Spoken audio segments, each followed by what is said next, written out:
are going to discuss the development plans undertaken in the agricultural sectors and what is its result. Under this, we are going to study about land reforms and reasons for the failures of land reforms, green revolution, and agricultural growth. Let me see one by one. After independence, government introduced many land reforms aimed at the change in the ownership of land holdings. The idea behind the land to the tilter moves was to give incentives to the cultivators to invest in making improvements on the land. Following land reforms were introduced. Abolition of intermediaries. In India, there existed a large army of middlemen like Zamindars, Mahalwari, and Roy, who collected rent from the actual cultivators and deposited a part of it to the government as land revenue. The zamindari system was abolished and the farmers were required to pay their taxes directly to the government. They were thus freed from being exploited by the zamindars. Next is the land ceiling. This means fixing the maximum size of land which could be owned by an individual. If, if there was any surplus, the government would take over that land and redistribute it to landless laborers. The purpose of land ceiling was to reduce the concentration of land ownership in a few hands. Next one is the consolidation of land holdings. Farmers were given one bigger land at one place in exchange of small scattered piece of land.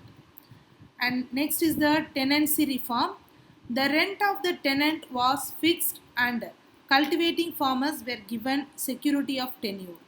Last is the cooperative farming. Farmers jointly cultivated the land using new technology and they distributed the profits proportionately. Even though the government had implemented many land reforms to improve the agriculture, but there are some problems relating to this land reform. We'll see what are the reasons of the failure of land reform. First one is a lack of political will. The politicians were not serious about implementing the land reform. Second is the absence of pressure from the poor farmer. The needy farmers were poor, illiterate, unaware, and unorganized. They failed to exert pressure on the government to implement the land reforms. Next is the powerful resistance from the rich farmers. Rich farmers put powerful resistance to implementation of land reforms as they were afraid of losing their land, power, and dominance. Next, absence of correct and updated land records. The land records were incorrect and outdated. The rich farmers took benefit from such gap in the records for avoiding the land reforms. They escaped the law by transferring their lands to near relatives during this time. Last one is the legal difficulties. Farmers used the legal measures to avoid the land reforms and there were long delays in deciding the cases in this court. Next is the Green Revolution. This was a strategy launched in October 1965 for increase in agricultural output. It has been given different names such as New Agricultural Strategy or Seed Fertilizers Water Technology. The components of new technology are, that is the Green Revolution are, first one, use of high yielding variety seeds. Next, the more use of fertilizers, insecticides and pesticides. Next, increased irrigation facilities. Last one is the mechanization. Mechanization means more use of machines like tractors, threshers, etc. All the above mentioned inputs are required simultaneously. Even if one of the input is not used, the increase in agricultural production may not take place.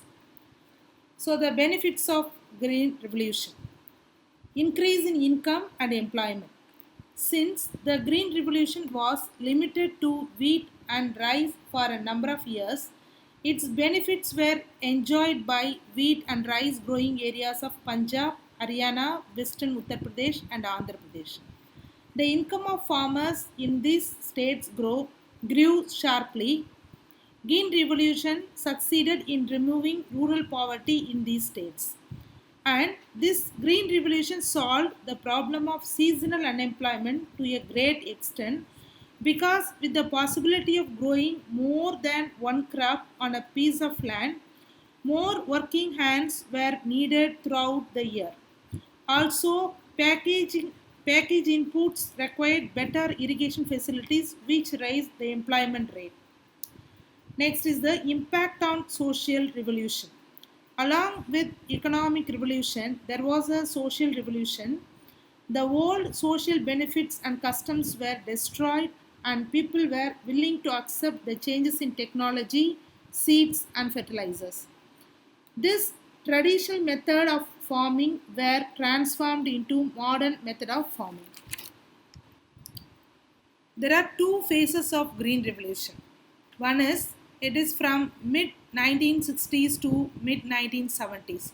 So during this period, only a few states benefited, that is Punjab, Haryana, Andhra Pradesh, and Tamil Nadu. Only wheat growing regions benefited as IL variety seeds were not available for other crops. Second phase is the from mid 1970 to mid 1980s. During this time, spread to move variety of crops. That is, yield variety seeds are available for all varieties of crops.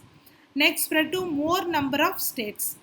Initially, it was benefited only few states. Now it was spread to almost all the states of our India. The spread of green revolution technology enabled to achieve self-sufficiency in food crops. Increased marketed surplus reduced a relative price of grains, benefited poor persons, and led to build up a buffer stocks. To improve agriculture, a new technology, that is new agriculture strategy, that is green revolution, was introduced. Any new technology will be looked upon as being risky by farmers. Subsidies, therefore, needed to encourage farmers to test the new technology. Here, there are some of the arguments for and against subsidy. First, we'll see the arguments for subsidies. Subsidies are needed to encourage farmers to adopt new technology. Most farmers are poor and they would not be able to afford new technology without government help. That farming is a risky business, so government should support the poor farmers who cannot bear the risk. Next, eliminating subsidies would increase inequality as only rich farmers will benefit from the new technology. So the government should ensure that only the poor farmers enjoy the subsidies. Arguments against subsidies. Subsidies should be phased out as its purposes has been served. Subsidies benefits fertilizer industry as well as rich farmers, which is not required. Subsidies are a big burden on government. The burden ultimately falls on the common man. Now we will discuss about agricultural growth. Between 1950 and 1990, agriculture productivity increased significantly. So, India became self sufficient in food grains. By the late 1960s, Indian agriculture productivity had increased sufficiently to enable the country to be self sufficient in food grains. But after that, there was a decline in the agriculture productivity. That is, in the year 1990, the contribution of agriculture to country's GDP declined significantly. But population depending upon agriculture remained high.